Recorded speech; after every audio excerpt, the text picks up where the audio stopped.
CM योगी ने खड़गे को रजाकारों की याद दिला दी। गुस्सा करना है तो निजाम पर करिए, उन्होंने कहा। आपके गांव को रजाकारों ने जला दिया था। योगी आदित्यनाथ ने मल्लिकार्जुन खड़गे को याद दिलाया कि कैसे रजाकारों ने उनके परिवार के सदस्यों की निर्मम तरीके से हत्या की थी और इस एक बयान ने कांग्रेस को फिर से फंसा दिया।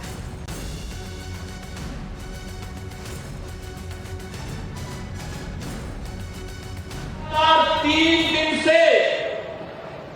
दिन से कांग्रेस के अध्यक्ष श्री मल्लिकार्जुन खड़गे जी की बात को देख करके वे मुझ पे बहुत नाराज हो रहे हैं। वे नाम पीले बनने जा रहे हैं मेरे मुझ पर कि मैं इस प्रकार की भाषा का प्रयोग क्यों कर रहा हूं। खड़गे जी, मैं एक योगी हूं और एक योगी के लिए देश पहले होता है, राजनीतिक स्वार्थ बाद में। यही अंतर है एक योगी में और आप में कि मेरे लिए देश पहले है, क्योंकि मेरे नेता मोदी जी ने हमें यही बताया है कि पहले हर काम देश के नाम। लेकिन आपके लिए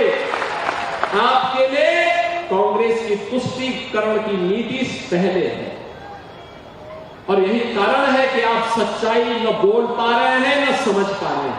आपको गुस्सा करना है तो निजाम पर करिए, हैदराबाद के निजाम को। जिस हैदराबाद के निजाम के रजाकारों ने आपके गांव को जलाया था, हिंदुओं की निर्मम हत्या की थी, आपकी पूज्य माता को, आपकी बहन को, आपके परिवार के सदस्यों को जलाया था, इस सच्चाई को देश और दुनिया के सामने रखिए कि जब भी पटेंगे तो इसी प्रकार से निर्ममता से कटेंगे। ये सच्चाई रखिए। आप वोट बैंक के लिए इस सच्चाई को देश के सामने रखने से कोताही कर रहे हैं, देश के साथ धोखा आप कर रहे हैं। खड़गे पर यहां पर जमकर निशाना साधा। लगातार दोनों एक दूसरे पर हमलावर हैं। मल्लिकार्जुन खड़गे का जन्म देखिए साल 1942 में हुआ था। परिवार का जिसका इतिहास का जिक्र यहां पर कर रहे हैं, कर्नाटक के बीदर जिले के वरावट्टी गांव में उनका जन्म होता है। हैदराबाद रियासत के तहत तब कर्नाटक यहां पर था। आपको बता दें, निजाम ने पाकिस्तान में शामिल होने या अलग मुस्लिम देश बनाने की बात कही थी। प्रियांक खड़गे के हवाले से पूरी बात बता रहे हैं। भारत के साथ जाने का निजाम ने विरोध बाकायदा यहां पर किया था। हैदराबाद में सेना ने ऑपरेशन पोलो चलाया और ऑपरेशन पोलो का विरोध करते हुए रजाकार जो वहां पर थे उन्होंने गांव पर हमला करना शुरू कर दिया था। गांव पर उनके हमले होते हैं, घरों को लूटा जाता है, घरों में आग लगा दी जाती है। रजाकार हैदराबाद के निजाम की निजी सेना थे जो रजाकार थे। हिंसा की चपेट में खड़गे का परिवार भी आया था। उनका परिवार चपेट में आता है। 6 साल के थे तब खड़गे उनके परिवार पर जब हमला किया गया था, रजाकारों ने उनकी मां, उनकी बहन को जिंदा जला दिया था। खड़गे के पिता परिवार को बचा नहीं पाए थे, लेकिन किसी तरह से खड़गे जो उस वक्त 6 साल के थे वो बच जाते हैं। उनकी जान बच गई थी, लेकिन देखिए परिवार पर किस तरह का असर उस दौरान पड़ा था। और ये बात प्रियांक खड़गे की ओर से बताई गई थी। उनके हवाले से पूरी जानकारी जो है वो यहाँ पर दी गई थी। खड़गे का घर किसने जलाया, इसकी कहानी सीएम योगी ने खोलकर यहाँ पर रख दी। लेकिन आप ये जानकर हैरान हो जाएंगे कि खुद खड़गे भी अपनी दर्दनाक कहानी सुना चुके हैं, लेकिन उन्होंने दुनिया को अपनी कहानी का वो हिस्सा नहीं बताया था कि आखिर वो था कौन जिसने उनके घर को दंगे की आग में झोंक दिया था। मैं अकेला था। मेरे बाप ने बोला तू अकेला संतान मेरे लिए है, क्योंकि तेरी माँ मर गई, तेरी बहन मर गई, तेरे चाचा मर गए, मेरा घर पूरा उजाड़ दिया, क्योंकि वो घर जला दिया गया एक जमाने में। वो क्यों जलाया मैं नहीं बोलता, लेकिन जल गया, सब लोग मर गए। एपिसोड की एंट्री महाराष्ट्र चुनाव में तो हो चुकी है, लेकिन आखिरकार रजाकार थे कौन, जिसका जिक्र सीएम योगी ने यहाँ पर किया है। आपको ये भी बता देते हैं, हैदराबाद निजाम की ताकत हुआ करते थे रजाकार। ये आम लोगों से ही बनी हुई एक मिलिट्री थी जो हम आपको बता रहे हैं। हथियार चलाने का प्रशिक्षण इनको मिला हुआ था, इन्हें प्रशिक्षण दिया गया था। मकसद हैदराबाद को मुस्लिम देश बनाने का था। लोगों को जबरन फौज में शामिल ये किया करते थे, मारकाट और धर्म परिवर्तन करवाया जाता था। आपको बता दें, इस्लाम अपनाने का दबाव बनाते थे, इनकार करने पर हत्या की जाती थी। ये लोग हिंदू महिलाओं का रेप करते थे, हिंदू महिलाओं से जबरन निकाह करते थे और जो जन्मे बच्चे थे रज़ाकारों की संतान कहलाते थे। बर्बरता की सारी हदें ये पार कर दिया करते थे। और ये पहला मौका नहीं है जब रज़ाकारों के जुल्मों सितम की कहानी इस तरह से सामने आई हो। मई 2024 में जब पीएम मोदी तेलंगाना में चुनाव प्रचार के लिए गए हुए थे तो उन्होंने भी रज़ाकार टैक्स का जिक्र किया था। सुनवाते हैं। तेलंगाना में जब से कांग्रेस सरकार बनी है तब से डबल आर टैक्स की भी बहुत चर्चा है। एक आर तेलंगाना का और एक आर दिल्ली का, इन्होंने मिलकर हैदराबाद को, तेलंगाना को एटीएम बना दिया है। मैंने किसी का नाम नहीं लिया, लेकिन डबल आर टैक्स पर यहां के मुख्यमंत्री खुद सफाई दे रहे हैं। साथियों, यहां हैदराबाद में तो ट्रिपल आर टैक्स का बोझ आपको उठाना पड़ता है। यहां एक आर रजाकार का भी है। ये रजाकार टैक्स कैसे काम करता है, ये ओल्ड हैदराबाद में दिखता है। कांग्रेस बीआरएस के समर्थन वाली मजलिस के सांसद वहां लंबे अरसे से है, लेकिन वहां बेसिक सुविधाएं तक नहीं है। साथियों, हैदराबाद में हर साल बारिश में चारों तरफ पानी भर जाता है, लेकिन बीआरएस हो या कांग्रेस, किसी ने भी आपकी परेशानियों को नहीं समझा। हमारे संवाददाता अतुल इस वक्त लाइव हमारे साथ जुड़ चुके हैं। अतुल, मल्लिकार्जुन खड़गे और योगी आदित्यनाथ के बीच में ज़बानी जंग लगातार जारी है। योगी का ये कहना है कि जो जुल्म सितम खड़गे के परिवार पर हुआ वो उसको वोट बैंक की राजनीति के लिए भुला चुके हैं।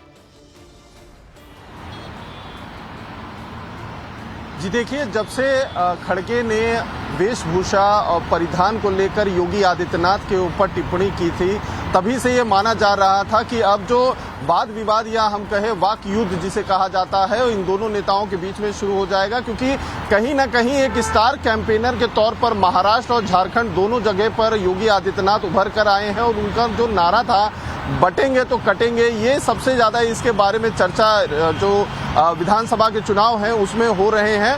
यही वजह है कि इसमें जो खड़गे की तरफ से बयान दिया गया था उसको काउंटर करते हुए योगी आदित्यनाथ ने इस तरह की बात कही है। उसमें उन्होंने उनके परिवार के ऊपर जो अत्याचार हुआ था जिसके बारे में खुद खड़गे बात बता चुके थे, लेकिन वो बातें उन्होंने कुछ हद तक आधी अधूरी तौर पे बताई थी, कुछ बातें उन्होंने छुपाई थी, जिसको लेकर उन्होंने योगी आदित्यनाथ महाराष्ट्र के जो है चुनावी प्रचार के दौरान इस तरीके के खुलासा कर रहे थे। तो ऐसे में तल्खियां दोनों तरफ से देखी जा रही हैं। अब चूंकि 4 से 5 ही रोज केवल बचे हुए हैं इलेक्शन के कैंपेन को खत्म होने को लेकर, तो इसमें अंदाजा लगाया जा रहा है कि और भी ज्यादा जो तल्खी है वो भी आएगी। महाराष्ट्र के आज दौरे पर खुद खड़गे भी हैं और 2 जगह पे उनकी जनसभाएं भी हैं। मुंबई से सटे मीरा भाईंदर में खुद योगी आदित्यनाथ आज आ रहे हैं, वहां पर उनका रोड शो भी है। तो इस तरीके से अब जैसे जैसे ये नेताओं का मुंबई आना शुरू होगा, उसी तरीके के तल्खियां यहाँ पर मुंबई में भी जो माहौल है वो काफी ज्यादा गर्म हो जाएगा। लेकिन अब यहाँ पर प्रतिक्रिया जो है तो जाहिर तौर पर देखने को मिलेगी कांग्रेस की ओर से,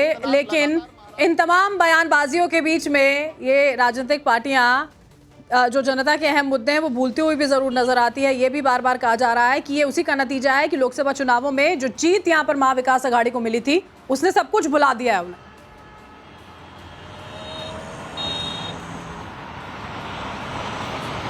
जी देखिए, कहीं ना कहीं इस चीज का अगर देखें तो जो अंदर बीजेपी के शीर्ष नेतृत्व हम कहें या जो हमारे सोर्सेस हैं, उन चीजों को ये लोग समझ पाए हैं कि कहीं ना कहीं जिस समय लोकसभा चुनाव हो रहा था उस समय बीजेपी के जो कार्यकर्ता थे या जो नेतृत्व था वो कहीं ना कहीं मोदी जी के चेहरे पर काफी ज्यादा कॉन्फिडेंट हो चुका था कि उन्होंने जिस तरीके से 10 साल काम किया है वो उसका समर्थन वापस से उन्हें मिलेगा, जन समर्थन मिलेगा। इसी वजह से उन्होंने कहीं ना कहीं कोताही बरत दी थी, जिसका नतीजा हुआ था कि महाराष्ट्र में जिस तरीके से मराठा वर्सेस ओबीसी के आरक्षण के साथ साथ दूसरे जो मुद्दे थे उन पर ज्यादा जो है बीजेपी के नेता या महायुति के नेताओं ने फोकस नहीं किया था, जिसका खामियाजा उन्हें भुगतना पड़ा कि करीबन 17 सीटों तक ही महायुति सीमित हो गई थी और 30 के ऊपर का आंकड़ा चला गया था महाविकास आघाड़ी का। लेकिन अब वापस से जमीनी स्तर पर जो हिंदुत्व का जो मेन एजेंडा हमेशा से बीजेपी का रहा है, हमले किए जा सकते हैं अतुल, अब उनका इस्तेमाल किया जा रहा है महायुति को निशाने पर लेने के लिए और पलटवार भी दूसरी तरफ से जारी है। आगे भी आपसे जानकारी लेंगे, फिलहाल के लिए शुक्रिया। चले बढ़ते हैं आगे। लखनऊ में सपा के खिलाफ विवादित पोस्टर लगाए गए। बीजेपी ऑफिस के सामने विवादित होर्डिंग्स लगा दिए गए। विवादित पोस्टर्स में लिखा गया है कि जीतेंगे तो लुटेंगे। विधानसभा के सामने सपा विरोधी पोस्टर्स लगे हैं।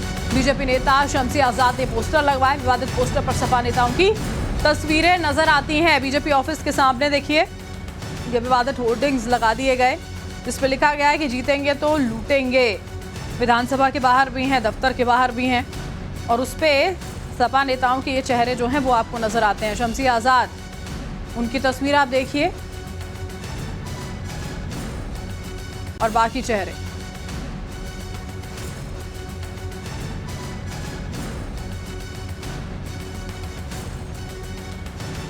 उत्तर प्रदेश में उपचुनाव से पहले पोस्टर्स वॉर में अब सिलसिला बीजेपी दफ्तर पर पोस्टर लगने का शुरू हो गया है। कल पोस्टर लगा था कि अली नहीं बजरंग बली चाहिए। आज पोस्टर लगा है कि जीतेंगे तो लूटेंगे।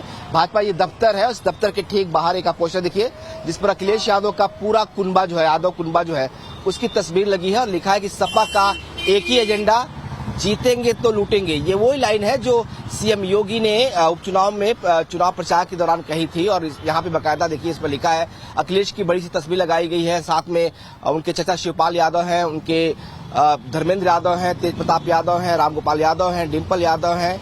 ये जितने कुनबा है यादव परिवार का, उन सबकी तस्वीरें इस पोस्टर पर लगाई गई हैं और लिखा है कि सपा का एक ही एजेंडा है, जीतेंगे तो लूटेंगे। तो ये तस्वीरें और ये पोस्टर लगातार चल रहा है उत्तर प्रदेश में। जिस तरह से देखा कैसे पोस्टर्स वॉर जारी है। पहले समाजवादी पार्टी दफ्तर के बाहर लगातार पोस्टर्स लग रहे थे और अब बीजेपी दफ्तर के बाहर पोस्टर्स लग रहे हैं। हालांकि इस लड़ाई में अब कांग्रेस भी आ गई है और कांग्रेस दफ्तर के बाहर भी पोस्टर लग गया। तो आप ये कह सकते हैं कि उत्तर प्रदेश में जो लड़ाई जमीन पर होनी चाहिए उससे ज्यादा लड़ाई जो है वो दीवारों पर लगे होर्डिंग और पोस्टर्स के जरिए लड़ी जा रही है। रोज नए नारे गढ़े जा रहे हैं। एक तरफ सीएम योगी लगातार अपने चुनाव प्रचारों में नए नए नारे लेकर आ रहे हैं, तो उसको काउंटर अखिलेश यादव अपने प्रेस कॉन्फ्रेंसेस में करते हैं, अपने चुनावी भाषण में कर रहे हैं। तो पूरी लड़ाई आप कह सकते हैं कि नारों और होर्डिंग और पोस्टर्स के बीच उत्तर प्रदेश में चल रही है।